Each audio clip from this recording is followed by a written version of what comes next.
warahmatullahi wabarakatuh, Bu Fitri ya. Gimana kabarnya nih di SD Biru 2 ya? Alhamdulillah Ibu sehat. Dalam keadaan semangat sehat. Semangat sehat, jadi guru penggerak. Amin, alhamdulillah. Baik, ini terkait dengan pendampingan kelima ya Bu. Fokus pendampingan kita sebenarnya adalah yang pertama refleksi. Ibu kan udah observasi tuh ya ke rekan sejawat. Kemudian program yang berpihak pada murid, kita akan bahas itu. Kemudian rancangan program nanti apa gitu ya. Itu fokus pendampingan. Selain itu juga tentang komunitas praktisi akan dibahas, tentang komunitas praktisi yang ada di SD Biru 2.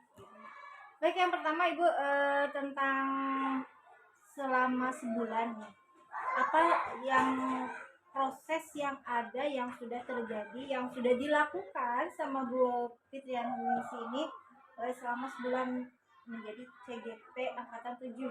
Sebulan ke belakang ya? Iya, betul. Sebulan ke belakang alhamdulillah dari yang sudah saya lakukan saat sebulan ke belakang, mulai dari proses coaching itu dari modul 2.3, alhamdulillah saya sudah mencoba untuk mensosialisasikan kepada guru sehingga ada salah satu guru yang siap untuk dijadikan sebagai observasi yang saya mengobservasi beliau. Alhamdulillah beliau mau, walaupun beliau adalah seorang anak muda ya yang ada kemungkinan pengalamannya masih sedikit kurang, tapi untuk mencoba dia kemauannya sangat tinggi. Itu yang pertama. Kemudian dan mau maju ke modul 3.1 mengenai pengambilan keputusan.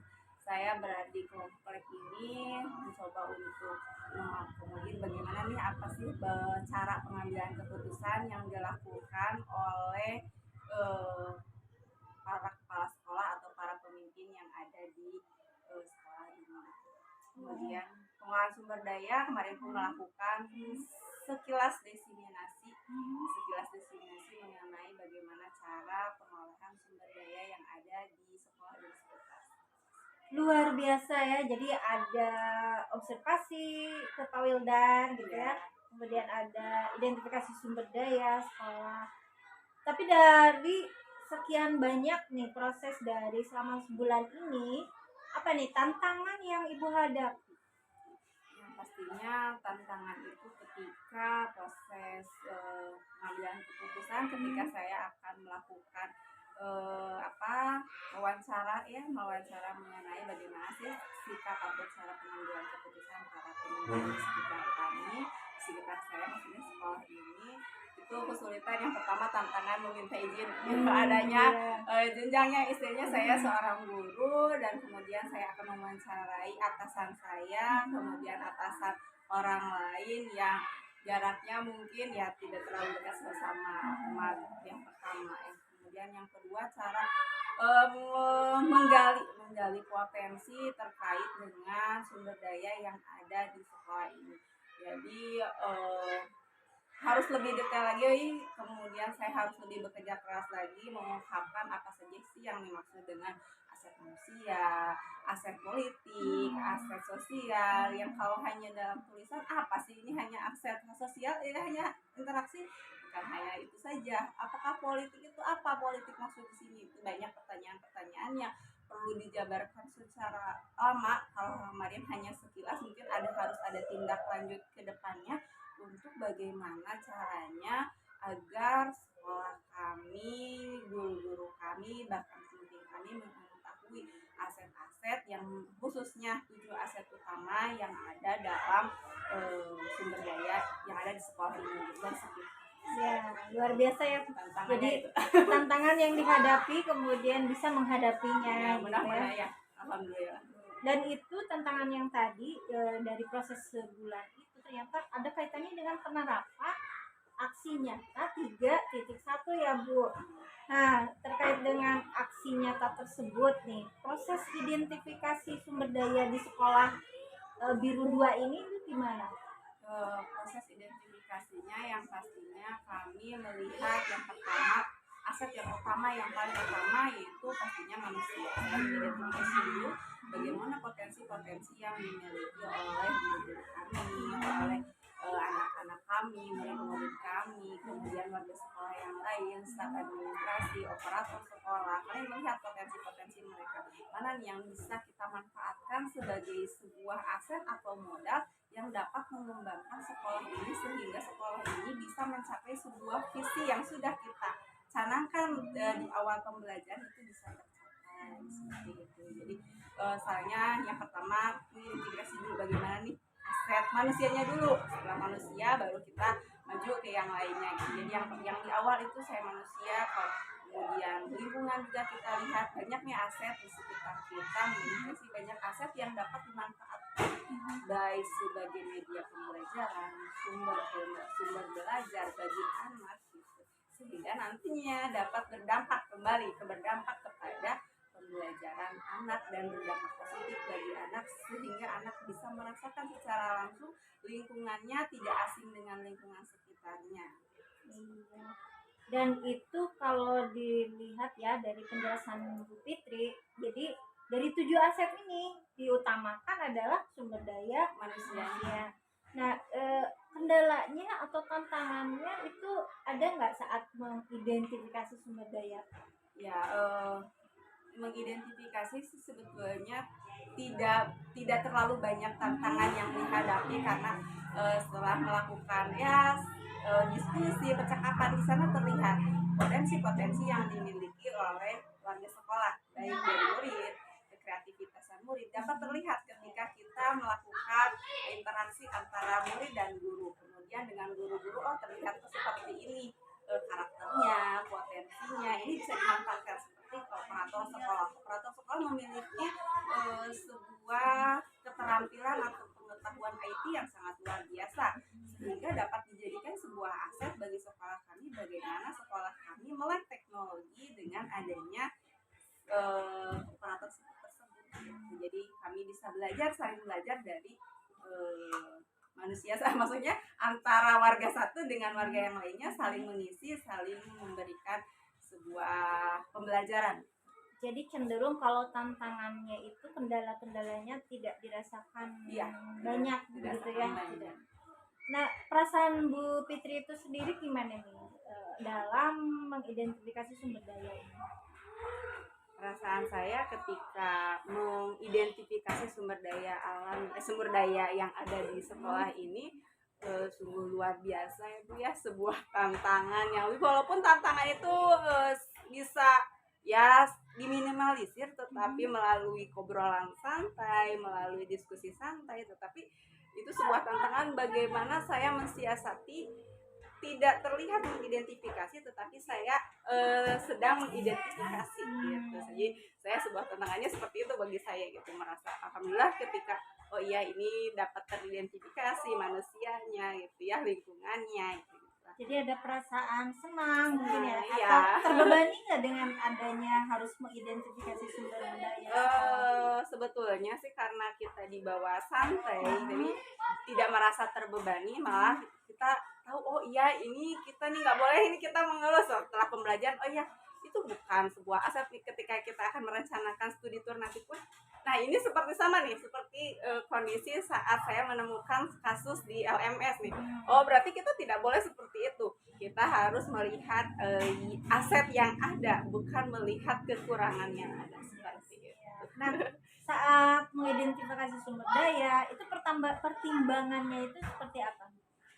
Pertimbangannya yang pastinya untuk baik untuk semua, tidak merugikan orang lain, tidak merasa orang lain itu istilahnya apa ya terlalu bagaimana ya, pertimbangannya semua untuk kebaikan bersama sehingga terjadi sebuah komunikasi yang baik antar warga sekolah gitu. Pertimbangannya ya kebaikan untuk gurunya juga, kebaikan untuk murid, jangan sampai kita ingin memajukan sekolah ini untuk memajukan murid tetapi kita merugikan yang namanya guru dan lain sebagainya gitu. Pertimbangan emosional dan lain sebagainya. Nah, apakah menurut Bu Fitrianingsih nih ya, saat udah mengidentifikasi sumber daya, ada nggak sumber daya ya ternyata hal lain yang belum teridentifikasi atau belum dijamah atau belum digunakan? Pastinya ketika yang tadi ketika kepala sekolah menanyakan apa sih sumber daya alam sumber daya politik itu, aset politik itu seperti apa sebetulnya. Aset itu memang kita masih belum tergali teridentifikasi secara dalam gitu, hanya yang sederhana saja yang dapat saya identifikasi. Jadi di sana ada sumber daya atau aset politik yang belum kita laksanakan secara penuh. Kita melakukan sebuah MOU atau dengan warga sekitar lah, dengan padahal di sini ada aset gitu yang saya identifikasi, ada nih aset ini, ada sebuah di depan ini ada sebuah konveksi yang sangat maju gitu, kemudian pihak desa yang sangat istilahnya bisa mendukung program sekolah, tapi sampai saat ini belum terlaksana. Mudah-mudahan kedepannya bisa terlaksana seperti itu. Nah itu ya tentang refleksi aksi nyata modul 3.1. Nah kita beralih dulu ke penerapan tentang pengambilan keputusan ya. Terkait dengan pemetaan sumber daya yang sudah dilakukan oleh Bu Fitriani sih di SD Biru 2 ini, itu apa sih pengaruhnya? Mempengaruhi nggak terhadap pengambilan keputusan di sekolah? Ya tentunya mempengaruhi ya, ketika melihat ketika melihat sumber daya yang ada di sekolah itu, ya tentunya kita sangat mempertimbangkan ketika ada pengambilan keputusan, maka mempertimbangkan untuk kebaikan bersama. Siap. Terus hal yang masih harus dikembangkan atau dievaluasi lagi apapun. Jadi ini belum dikembangkan, ini perlu evaluasi, ada nggak?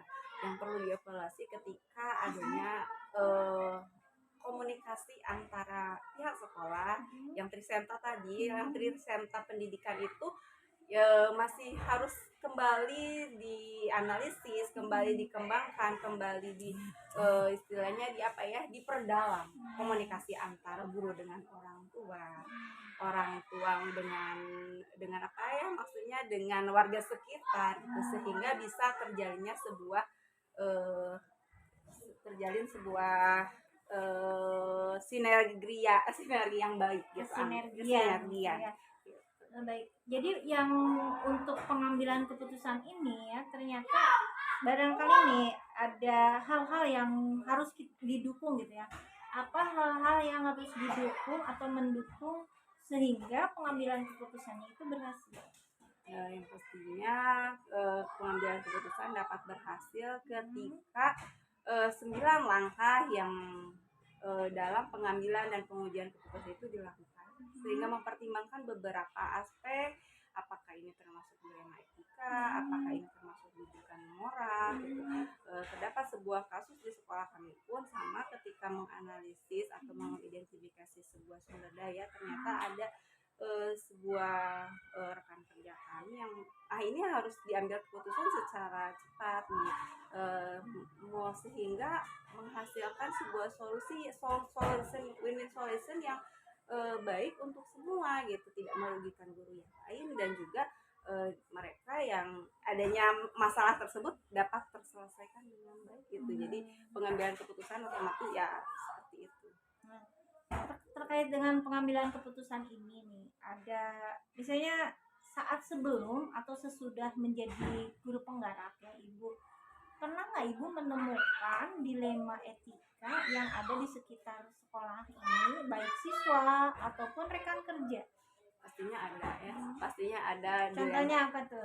Kalau contohnya dilema etika itu ketika saya menghadapi, karena saya guru kelas 6, ketika saya menghadapi anak yang tidak mau sekolah, sudah dibujuk, sudah didatangi, kemudian saya tetap meluluskan, itu kan ada antara saya dilema antara bujukan moral ataukah dilema etika gitu. Jadi bukan hanya dilema etika dalam sebuah prinsip kasih sayang, antar kasih sayang dengan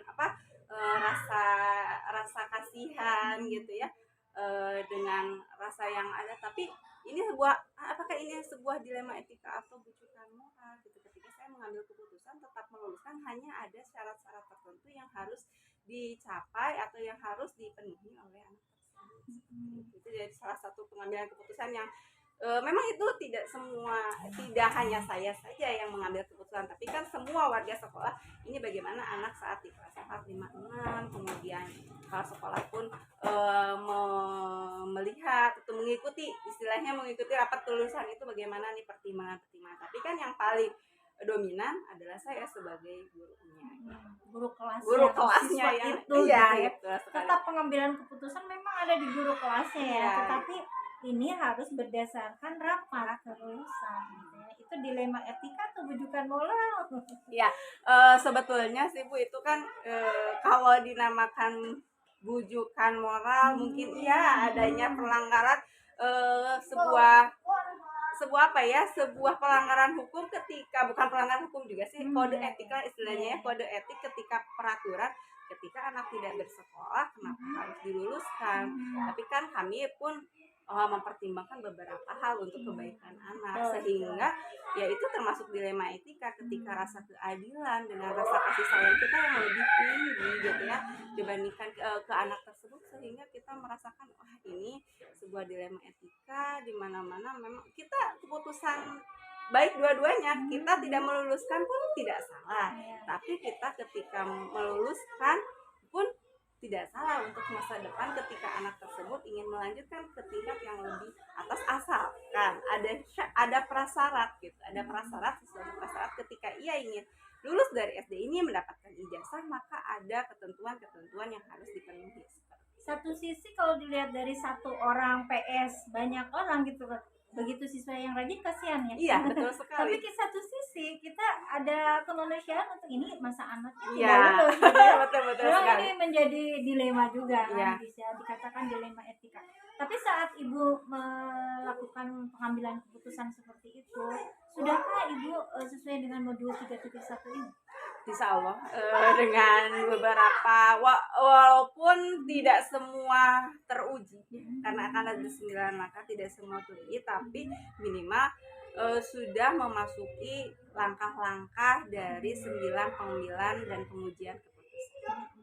Nah, dari pengambilan keputusan ini apa yang perlu dikembangkan dan apa yang harus dievaluasi? Yang harus dikembangkan yaitu ketika saya pengujian dalam sebuah dalam tadi ya pengujian apakah ini termasuk dilema etika, ketika ini dipublikasikan akan seperti apa, itu mungkin akan diperdalam lagi ketika nanti dalam pengambilan keputusan ke depannya saya harus mempertimbangkan pengujian yang termasuk ini ketika ada publikasi ini bagaimana ya, yang pastinya itu publikasi dan itu yang paling utama gitu ketika dipublikasikan. Terkadang kan ketika kebaikan pun ketika dipublikasikan ada merasa tidak enak gitu. Jadi tetap ya pengambilan keputusan yang penting sesuai dengan langkah modul. Iya betul. 3.1. Nah Bu, kita ke rancangan program nih. Apakah Ibu udah membuat suatu program untuk sekolah biru 2 ini? Ya kemarin sempat kami ada pembahasan mengenai karena baru berjalan Ibu ya, kalau misalkan mungkin di Ibu di SMP sudah berjalan tentang penlima, kalau saya di pihak SD baru mau berjalan di tahun pelajaran baru nanti.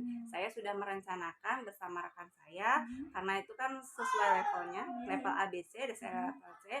Saya memiliki program itu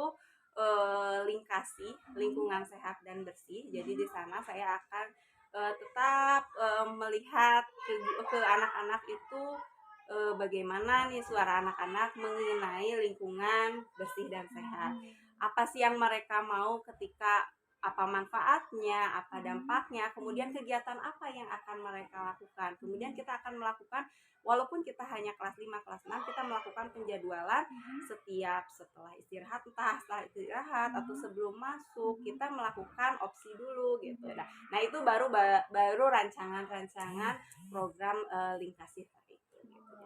Ini program Lingkasi kayaknya kelihatan bagus banget ya Bu ya. Iya. Tapi bentuknya seperti apa nih? Bentuknya kami di sini hanya memiliki, kan kembali ke aset. Aset di sekolah kami tidak memiliki lahan banyak, tetapi terdapat lahan tanam itu walaupun sedikit, tapi ketika kita memiliki program tersebut, saya yakin bahwa lahan tanam yang hanya sedikit itu bisa memperindah sekolah kami, memperasri sekolah kami sehingga lingkungan kami menjadi lingkungan yang bersih. Setelah bersih maka warga kami, warga sekolah kami menjadi warga yang sehat. Nah, program Lingkasi ini yang melaksanakan siswa menanam gitu. Iya, siswa menanam dan membersihkan gitu.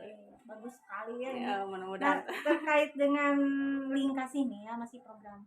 Dukungan apa yang harus diperlukan untuk program Lingkasi ini? Yang pastinya dukungannya dari kepala sekolah sebagai pemimpin, kemudian dari orang tua pun harus ada komunikasi bahwa nanti anak akan dilibatkan secara langsung dalam program Lingkasi ini, sehingga perlu adanya dukungan dari orang tua siswa tentunya, dari orang tua siswa, dari komite mengetahui program Lingkasi ini, sehingga semua ekosistem, semua terkait dari warga sekolah maupun Trisenta Pendidikan mengetahui program ini dan ikut terlibat dengan terwujudnya sebuah program Lingkasi ini. Nah, ada nggak tantangannya apa nih? Yang pastinya tantangannya ke depannya itu yang paling kami mempunyai program terkadang hanya saat itu, hanya sesaat. Yang menjadi tantangannya yaitu program ini dapat dilakukan secara berkelanjutan. Jadi tidak terputus di jalan, tidak hanya terlaksana hanya sebulan 2 bulan, tetapi sekolah kami bisa melaksanakan program ini secara berkelanjutan, dievaluasi, kemudian kita kembali dikembangkan. Jadi ada follow up gitu ya, ya. ada tindak lanjut. Ada tindak lanjut, betul sekali. Tapi udah dilakukan mungkin ya oleh Ibu hal-hal ini untuk menjawab tantangan itu. Ya, baru selangkah 2 langkah sih Bu, belum sampai ke ini, baru rancangan seperti ini nih, nanti kita akan membuat, karena kan P5-nya itu baru akan nanti gitu. Tapi sebenarnya di sini sudah kurikulum 13 atau masih ya, kurikulum 13. Nah, terkait dengan pengembangan program Lingkasi gitu ya, tentunya butuh kerjasama dengan guru-guru ya. Betul sekali. Nah, ini nyambung ke komunitas yang akan kita bahas nih. Apakah Ibu sudah membuat komunitas tersebut, istilahnya komunitas perintis yang ada di SD?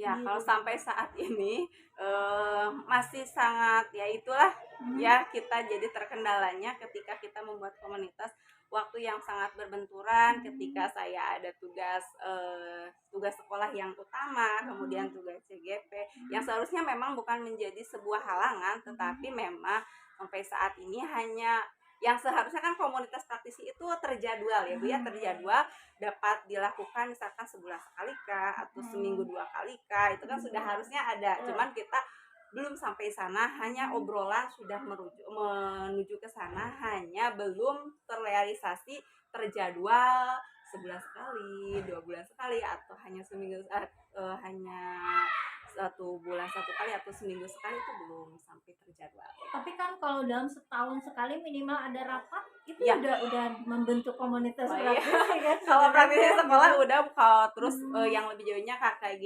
gugus antar gugus itu alhamdulillah sudah terlaksana gitu. Hanya ya ini gitu, memang sebulan sekali ada, tapi ya kan rapatnya itu ketika seorang pemimpin gitu, Bapak yang akan mengadakan buku. Nah, itu adalah komunitas praktisi juga kan Bu. Iya, cuma tidak terjadwal. Hanya nah, tapi setidaknya dalam setahun lah ada jadwal rapat atau apa. Nah, itu adalah komunitas guru SD Biru ini. Tapi perasaan Bu Fitrianingsih sendiri gimana nih dalam hal menggerakkan komunitas tersebut? Alhamdulillah aku merasa senang, sehingga barusan saja ya Pak Wildan merasa termotivasi. Alhamdulillah, berarti walaupun belum bergerak secara langsung gitu, tapi mereka sudah mulai tergerak, oh ya seperti ini gitu, sudah mulai tergerak. Ada perubahan. Iya, ada perubahan, ada ketika saya termotivasi. Nah, itu adalah sebuah, oh iya berarti itu sudah mulai tergerak kan Bu ya, sudah mulai tergerak, tinggal bergeraknya nih bagaimana. Dan tugas saya sebagai mungkin nanti ke depannya sebagai guru penggerak, bagaimana saya menggerakkan komunitas yang ada di lingkungan. Nah, apa nih rencana komunitas praktisi yang ada di SD Biru? Kalau saya sih praktisi yang direncanakan yang pastinya ketika terdapat beberapa program karena ini kan kalau SD tuh padat sekarang dengan perlombaan-perlombaan. Saya ingin berencana dengan teman-teman saya ke depannya bagaimana perlombaan itu bisa semaksimal mungkin, karena ibu juga mungkin tahu ya visi kami gitu berprestasi tadi walaupun sekarang ini masih menurun gitu. Nah, bagaimana caranya agar prestasi kami tetap ada di ya minimal menengah ke atas lah gitu, dengan adanya apa, harus seperti apa. Jadi komunitas kita mencoba untuk berkolaborasi nih, bagaimana rencana kita program kedepannya agar ketika kita melakukan perlombaan apapun di bidang apapun kita tetap berjalan dengan kolaborasi semua guru, bukan hanya satu ketika PAI ya guru agama, tidak seperti itu, tapi harus adanya komunikasi, adanya kolaborasi kerjasama antar guru kelas dengan guru PAI sendiri gitu. Jadi kalau satu orang mengambil PAI itu agama itu kan tidak hanya satu tapi banyak, tapi ketika oleh bersama itu akan terasa mudah. Mungkin itu jadi yang pertama gitu, selain praktik baik yang pastinya udah praktik baik itu umum ya Bu ya. Kalau praktik baik itu dalam pembelajaran umum, tetapi yang lebih spesifiknya lagi menghadapi perlombaan-perlombaan yang sekarang semakin padat nih perlombaan-perlombaan itu, jadi bisa terbagi-bagi lah gitu istilahnya untuk mewujudkan sebuah visi sekolah. Nah, untuk visi ini kaitan dengan kerja yang ada di lingkungan komunitas praktisi ya. Tapi dukungan apa nih yang diperlukan untuk komunitas praktisi itu? Yang pastinya dukungan kepala sekolah, yang pastinya yang sebagai owner, sebagai apa ya, sebagai pemimpin kami gitu, sebagai kepala sekolah yang terkadang mungkin kita kehilangan arah ketika kita harus memutuskan sebagai guru, kita harus memutuskan padahal itu bukan sebuah keputusan yang perlu saya ambil atau perlu guru-guru ambil, tapi kepala sekolah yang harus menentukan seperti itu. Jadi itulah yang dukungan yang paling utama gitu. Dukungan utama itu ada komunikasi yang terkadang sekarang masih ada miss gitu. Baik, saya ingin melihat nih pasca observasi ya, nanti kita lihat dulu ke pasca observasi. Namun sebelum ke pasca observasi nih, terkait dengan rencana tindak lanjut kita nih, Ibu berarti nanti harus menyiapkan komunitas tersebut ya. Jadi aktornya itu bisa kepala sekolah yang diundang, kemudian komite kalau perlu ya. Terus apalagi Bu? Guru, siapa lagi? Siswa. Siswa. Nah, itu ada notulennya gitu ya, ada rencana semacam rapat lah. Jadi kayak diseminasi lagi kayak kemarin gitu ya. Tapi yang Ibu berikan di situ di komunitas tersebut adalah program yang akan direncanakan dan akan direalisasikan. Mungkin ini rencana tindak lanjut ya Bu, tapi ada nggak dari rencana tindak lanjut ini hal-hal yang harus Ibu perlukan selain itu? Apalagi Bu? Ya, yang pasti waktu dari teman-teman juga itu menjadi sebuah apa ya, dukungan ya, ketika mereka atau para senior kita kepala sekolah sebagai pemimpin memiliki waktu untuk sekedar mendiskusikan atau saya mendengarkan diseminasi mengenai program tadi gitu. Dan yang paling utama pemetaan ya Bu ya? Iya betul sekali, pemetaan dari sumber daya, kemudian nantinya pengambilan keputusannya seperti apa sampai menghasilkan program itu yang akan disukseskan gitu ya. Nah Bu, dalam pendampingan ini gitu saya ingin tahu nih materi yang sudah Ibu laksanakan dari sekian banyak materi nih ya sampai kita ke modul 3 ini, apa nih yang sudah direalisasikan lah sama Ibu? Yang pastinya untuk pengambilan keputusan di kelas, di komunitas kelas ya, insya Allah sudah saya realisasikan, mencoba untuk menganalisis, mengidentifikasi, menggunakan 9 langkah pengambilan dan pengujian keputusan itu sudah, kemudian mengidentifikasi sumber daya yang ada di komunitas sekolah, di kelas yang paling kecil dulu ke kelas. Alhamdulillah pun walaupun hanya sekedar berbicara seperti itu sudah terrealisasi. Nah, materi yang membingungkan ada nggak? Materi yang membingungkan untuk saat ini sih alhamdulillah sudah terbuka, apalagi ketika adanya elaborasi semakin kuat gitu ya, pemahaman saya, pemahaman konsep saya dari mulai dari diri eksplorasi, kemudian ada ruang kolaborasi yang begitu banyak pengalaman-pengalaman yang saya dapatkan dari hasil kolaborasi ditambah dikuatkan dengan elaborasi, sehingga saya dapat mengaitkan, mengoneksikan dari hasil elaborasi dapat iya pemantapannya apa yang saya dapatkan, iya sejalan dengan apa yang saya pikirkan, apa yang saya pelajari seperti itu. Alhamdulillah sih yang membingungkan sampai saat ini alhamdulillah nggak ada, cuma hanya di awal saja Bu. Saya sempat berbicara kepada Ibu saat pendampingan di awal ketika